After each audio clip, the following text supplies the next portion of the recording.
My name is Carin Mikos, and I am a registered nurse and end of life specialist. I am also the host of In the Gap, a collection of stories from folks who stand in and work in the gap between life and death.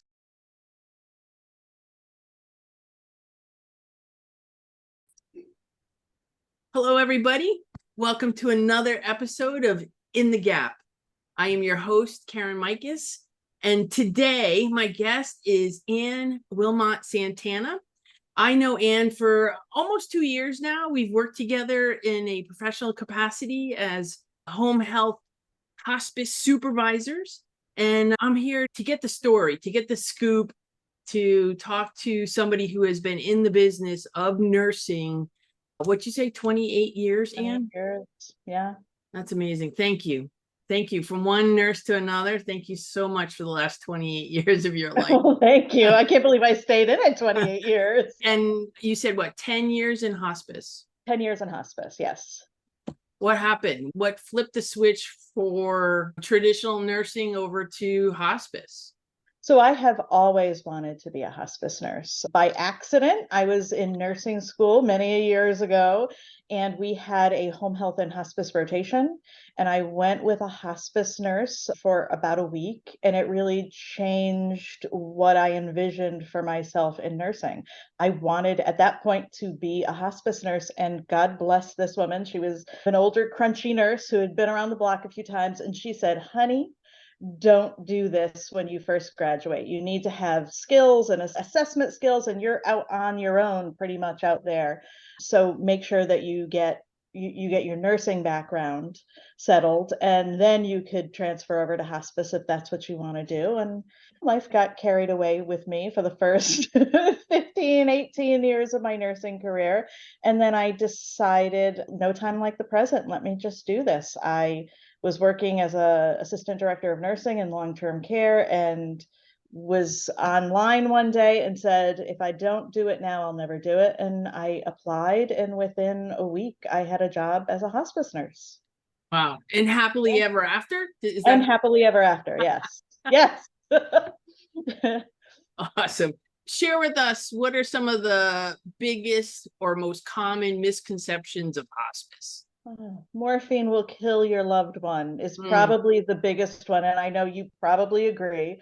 We see it all the time. The administration of medications to get someone comfortable, people just for whatever reason, media, things they've been told from other people, really do believe that a tiny pediatric dose, if you will, of morphine is enough to kill their loved one. And it just requires a lot of education and getting people to trust you first.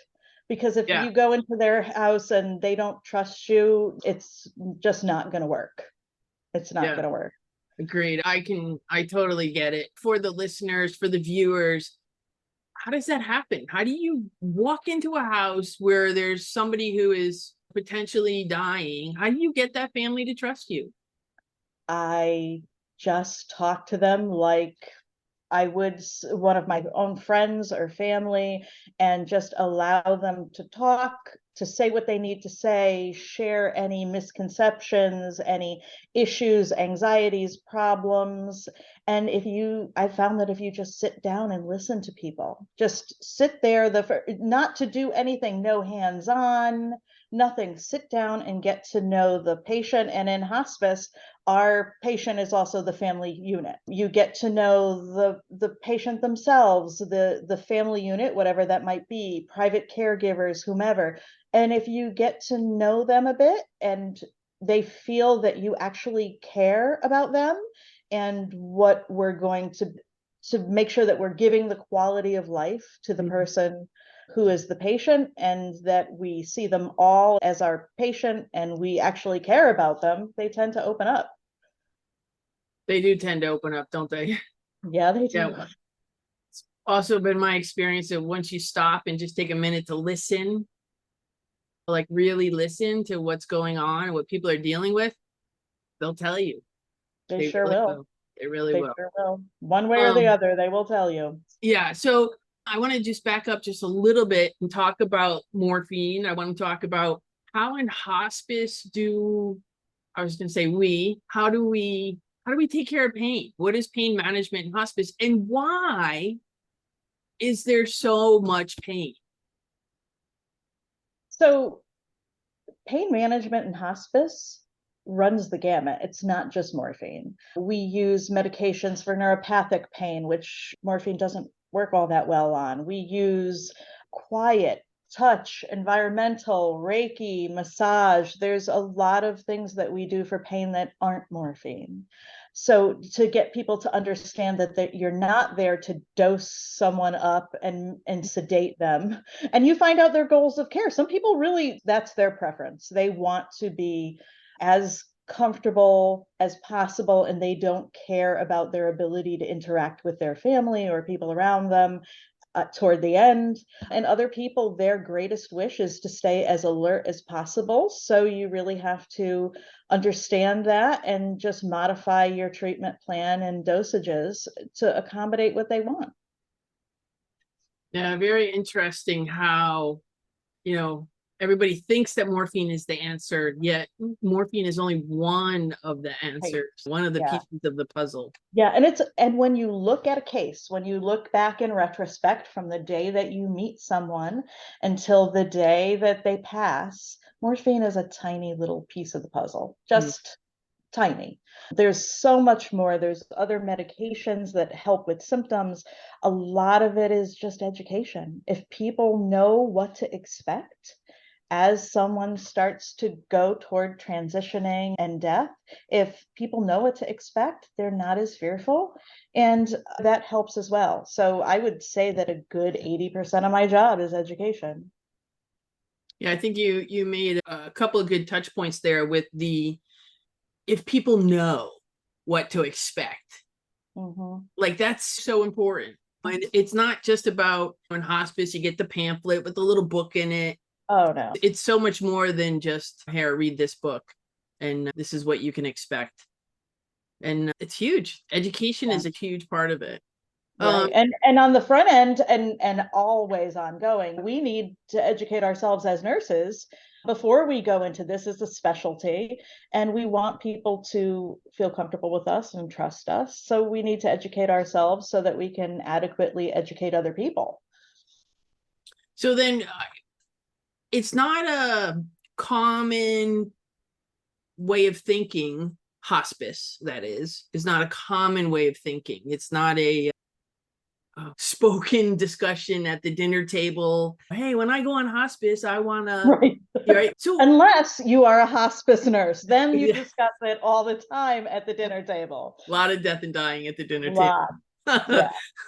How do you help families that maybe have particular cultural biases towards hospice or the care of somebody who's actually transitioning? How do you navigate that? You just try to find out what those biases are and you work with them. So if the biases are against certain medications or mom being in bed all day, you do what you can to try to work around to accommodate what they want, because it's not about us. It's about their transition, their care, this experience for them, because they will always remember this, always. It's very rare that you hear about a family who doesn't very vividly recall their experience with hospice providers.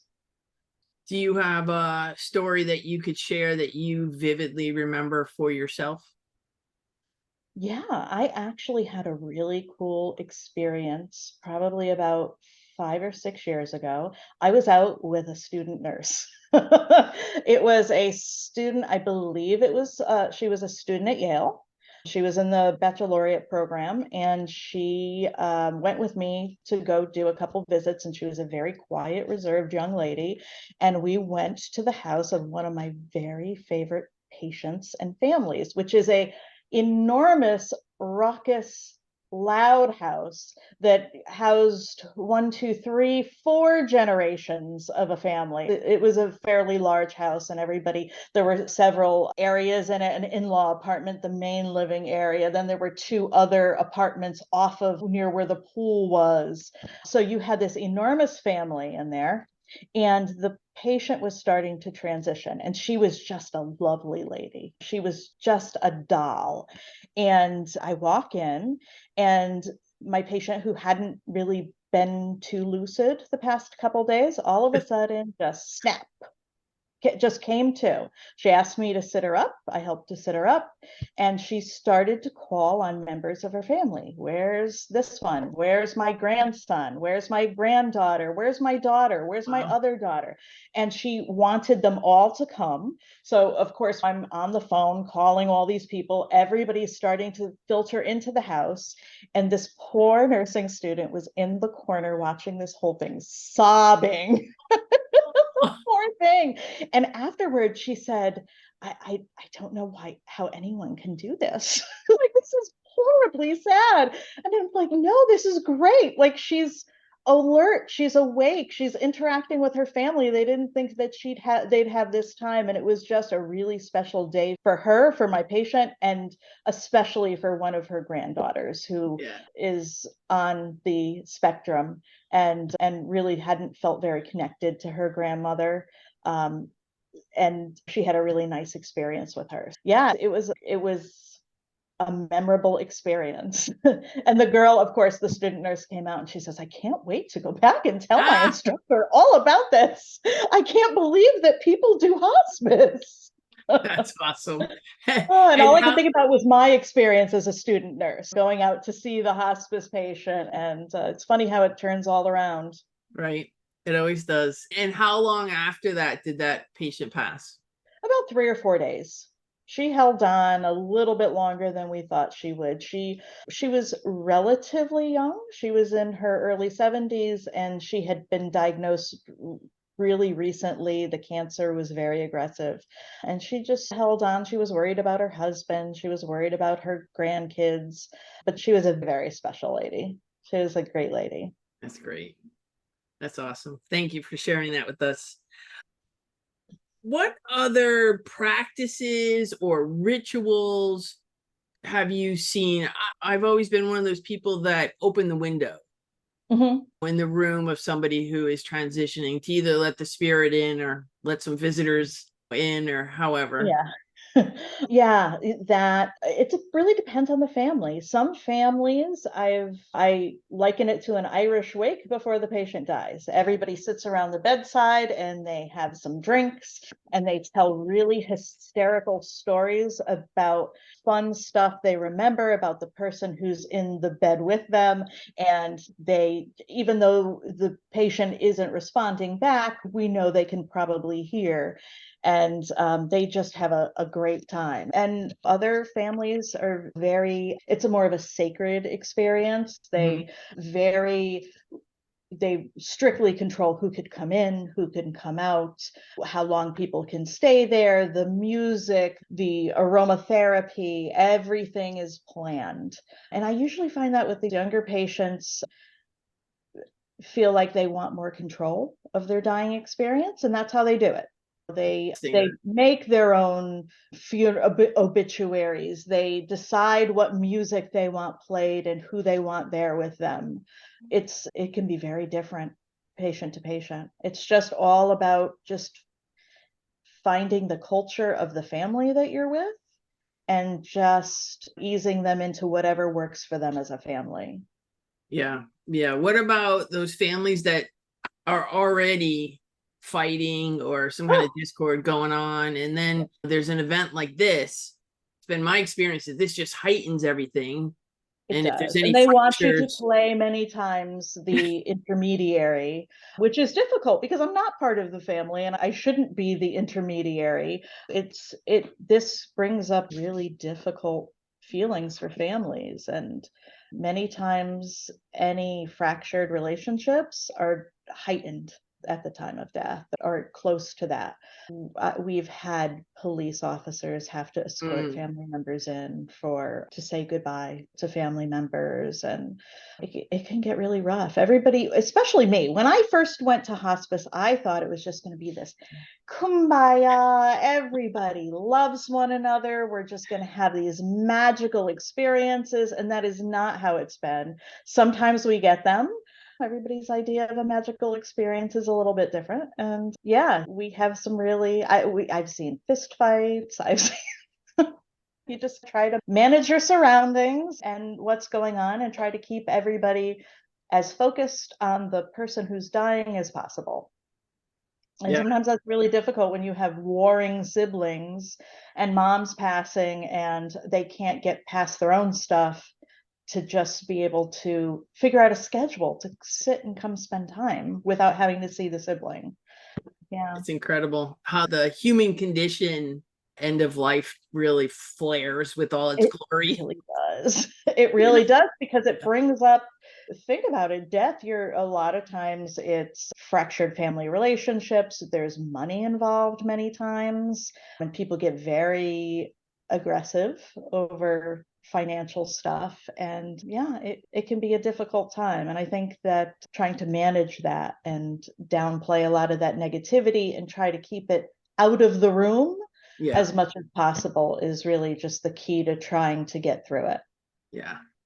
Awesome. So I want to take a little break here. And when we come back, I'm going to ask Anne to share with us one of the most surprising and shocking experiences she's ever had as a hospice nurse. We'll be right back.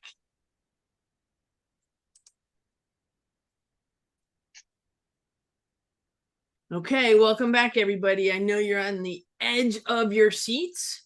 Anne, please tell us the story of your most shocking hospice experience. I think the most amazing, surprising experience I had was a younger gentleman that was on service. He was in his early 50s. He had a terminal diagnosis of pancreatic cancer, and it had spread throughout his body. And he was in quite a bit of pain. He was on IV Dilaudid at the end of life, and he had terrible agitation, and we really couldn't discern what was going on with him. And he was still verbal at the time, but he was agitated. So it was difficult sometimes to make heads or tails of what was going on. He just wanted to stand up and sit and stand. I'd spend hours just standing him, sitting him, standing him, sitting him. So he was a little bit more lucid one day, and he told me that he was very worried about his spouse. His spouse had some health problems, and he was very worried about her, that he could no longer be her caregiver. And he had a very close friend who had been he is a man who converted to being a Jehovah's Witness later in life. And his best friend is the person who guided that process for him. Unfortunately, his friend was out of the country and had been out of the country for about 4 weeks. Was planning to come back within the next couple weeks, but nobody could really get in touch with him because I believe he may have been in India, and it was a little more difficult to get in touch with him. The days ticked down, and this poor gentleman he was not dying. He fought every step of the way, to the point where his sister, who actually became his caregiver, was throwing her hands up like, I don't know what else to do. I don't know what else he's waiting for. I can't keep doing this. It was very difficult to watch him. And I can't even imagine being there 24 hours a day and having to do that. So she had a lot of stress. So he was able to somehow communicate to us that he was waiting for his friend. And he did. He waited a couple weeks, and his friend landed in the United States. He landed in New York. I called him and told him what was going on, that we thought maybe he was waiting for him. And he basically said, tell him to hold tight. I'll be there as soon as possible. And he was there. He got there. He laughed. He said he got a speeding ticket on the way, and the poor police officer thought he was lying. And he sat down behind a closed door. They read some scripture together, and he promised him that he would take care of his wife no matter what, because his wife could be a very difficult individual. And he said, no matter what, I promise I will care for her. And the patient, who had been still communicating up to that point, closed his eyes and passed within 5 minutes. Wow. So it really does point out the fact that sometimes people really are waiting for something. Not all people are waiting for somebody to come get them. Sometimes they just need reassurances that everything is going to be fine if they're not here. Yeah. Okay to let go. Yeah. Yeah. It's okay to let go. Everything's going to be okay. And you hear it from the right person that you trust and you believe that they're going to make sure that everything is okay when you're gone, and then they pass. It's So amazing. yeah. It's making me remember. I'm getting the goosebumps. My grandmother in the ICU, like in the final moments there, and I whispered to her, "It's okay, you can go." When yeah, she died shortly thereafter. Wow. Sometimes they just need that little. It's okay. Yeah, they certainly do. Sorry about the bark. We didn't even She's hear been good up to this point. it. We didn't even hear it actually. Great. That's probably more often than not that Hmm. story rings true, right? That we hear Yeah. it. Yeah. There's Um, most people are waiting for something, even if they are just waiting for their husband, their wife, whoever's passed on to come get them. And I'll tell you, I never believed in any of that. I was very agnostic about hospice and end of life experiences until I became a hospice nurse. And the experience is so universal that it's hard to deny it. It yeah. is, it's hard to deny it. So the experience of being a hospice nurse, the experience of being a hospice nurse has had a significant impact on your faith. Yes. I identify as Buddhist, but there's varying degrees of that. And I believed, I said that I believed in reincarnation, and I do, but I wasn't really sure what else was out there. And working in hospice was confirmation that there is something else. I don't know what it is. I don't think any of us really know 100% what it is, Yeah, but there's something beyond this, yeah, for which is sure. reassuring, you know. At, It's at reassuring. minimally, it's reassuring, you know. Phew. Okay. It kind And of thankfully, I've never experienced anybody saying something that's it. terrible is happening at the Yeah, time of their death. Don't take me. I'm not here. Horror stories. Thankfully, I've never witnessed anything like that. yeah. I've witnessed some people being less than pleased that they're dying. They're angry, but it's never been like a oh no that kind of Right. No, experience. for the most part, most people are not. They would prefer not to die that day. Nobody thinks it's their day. Even if it's Yeah, someone is yeah, dying, they know they're dying. Today is never the day. That yeah, little sliver of hope we need to keep things going. yeah. So speaking of faith, what about burnout? What are nurses doing these days to prevent it, to deal with it, to be with it? I think that you really need to have very good boundaries doing this Mm, work. If you don't, you are going to burn out very quickly because you're going to be overwhelmed with many people go into nursing to be caregivers, to be caretakers. They feel like that's their calling. And so nursing is naturally a caregiving profession that they feel they can get into. The people that burn out tend to be people that don't have good boundaries, tend to be people that don't want to take their vacation time. I know that's almost foreign to some people. What do you mean you don't want to take your vacation time? In hospice, I've found in general, most companies are very generous with their vacation time, their PTO time, because of the issues with burnout.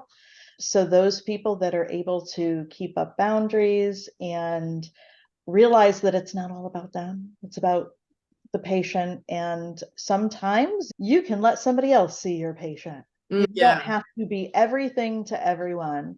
And then having a good work-life balance. You can't work 80 hours a week and feel like that you have any quality of life. And unfortunately in nursing, the nurses are hard workers for the most part. They're very hard workers. yeah, So they're going to try to jump through hoops and do things. And especially nurses that were drawn into hospice from personal experiences. They had a great hospice experience with a grandmother, a mother, a father. So they feel like they want to be hospice nurses, and they jump in with both feet and realize, oh, I've got to step back a little.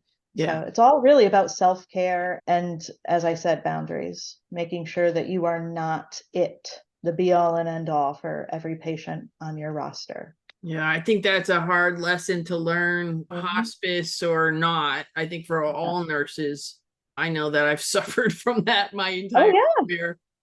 Yeah, I can more than once, and not even just hospice patients. When I was working in regular home care, you get very attached and connected to people, and that's not always a good thing. But on the other hand, there are still families that I cared for their loved ones that I'm still in touch with 10 years later. It's a nice balance to know that you made a difference in someone's life and to still occasionally keep in touch. It's nice.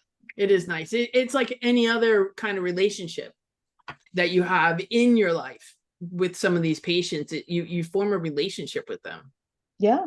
That goes beyond hospice or beyond nursing. It's a human. Which is one of the reasons I love hospice nursing, Yeah. because you really do get to do that. And then that's very difficult to do in like the hospital setting and inpatient setting. It's a unique profession. I think when you're nursing and you're in the world of fixing, treating, curing, that's one mindset. And then when you step over into the hospice world and you're not fixing anything anymore. No. You're just being with whatever's going on, and comfort is priority. It's a completely different mindset. And the two don't really mix in this particular case.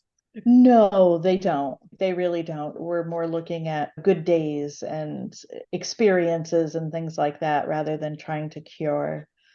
Not that hospice doesn't treat things. A common misconception is, if my mom has a urinary tract infection, we'll just let her die of, we'll treat it if that's what you guys want. We're not letting people just hang out there and just wither away. We are treating things that come up that affect their comfort level. But... You're right. I didn't pick the best word. I'm like treat to the end of its existence. But yes, and hospice I think it's amazing. I think you used the word magical earlier, right? And like when you talk about birth, it's magical. I really believe that it's possible that we could have death be just as magical. I do too. And for me, being in hospice has made a huge impact on my living, like how I live my life. Yeah, that's one of those side effects you don't anticipate. You definitely live life a little bit fuller. You talk about death more. You talk about things that you want, things that you don't want. You have discussions with people that you might not otherwise ever have. True. So just like in a closing thought, is there any advice, like maybe one piece of advice that you would give to somebody who's struggling with their concept of like mortality, like this whole death and dying thing? What could you say? That's a really good question. I wish I had an answer, because I think at some point we all struggle with that. For whatever reason, 50 seemed to be a magical age for me. And I'm like, oh, I'm going to die too. I think it's just sitting with it and getting comfortable with the idea that this is not forever. We have a limited time here, and we may be here until we're 106, like some of my patients. It certainly doesn't mean we're going to die tomorrow, but you need to get to that place with understanding and coming to accept to some degree your mortality in order to live more fully, I think. I agree. I completely agree. Thank you. This has been wonderful. Oh, it's been fun. And I thank you for being here with us. Thank you for being part of the stories that we collect here at In the Gap. And for anybody who's listening, I am with Ann Wilmot Santana, and we just spent the last 45 minutes talking all things death and dying and hospice. Hope you enjoyed the show. Come back again. Thank you for joining me as we explored the lives, the jobs, and the stories from the experts who spend their time in the gap. This show and all of our shows are live streamed to your favorite podcast platform.